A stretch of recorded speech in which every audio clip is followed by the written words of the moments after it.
राज्यात मराठवाडा, विदर्भ आणि कोकणात बहुतांश भागात पावसानं दमदार हजेरी लावली आहे। यवतमाळ जिल्ह्यात उमरखेड तालुक्यात सर्वाधिक पावसाची नोंद झाली आहे। परिसरातले नदी नाले ओसंडून वाहत असून उमरखेडमध्ये अनेक घरांमध्ये पावसाचं पाणी शिरलं आहे। वाशिम जिल्ह्यात दुपारनंतर पावसानं पुन्हा जोर धरला असून संपूर्ण जिल्ह्यात मुसळधार पाऊस आहे। वाशिम तालुक्यातल्या किनखेडा गाव परिसरात आज दुपारी ढगफुटी झाली। अचानक आलेल्या मुसळधार पावसामुळे गावातल्या अनेक घरांमध्येही पाणी शिरलं, त्यामुळे नागरिकांचं मोठं नुकसान झालं आहे। नदी नाल्यांना पूर आल्यामुळे नदीकाठच्या शेत जमिनींमध्ये पाणी शिरलंय, त्यामुळे सोयाबीन, कापूस, मूग आणि उडीद या पिकांना फटका बसेल अशी शक्यता आहे।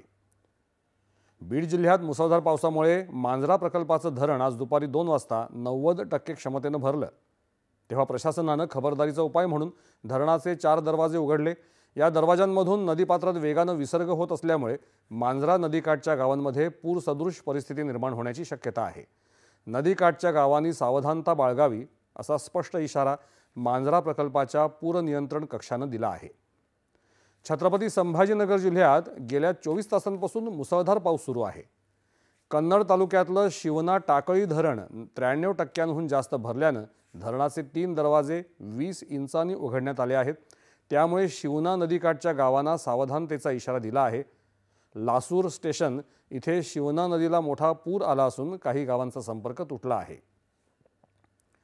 पालघर जिल्ह्यातल्या बोईसर शहरामध्ये सकाळपासून पावसाची रिपरिप सुरू होती, त्यानंतर आता पालघर आणि बोईसर शहरात जोरदार पाऊस सुरू आहे।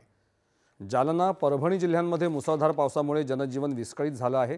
नांदेड, चंद्रपूर, कोल्हापूर आणि सिंधुदुर्ग जिल्ह्यांमध्येही पाऊस आहे।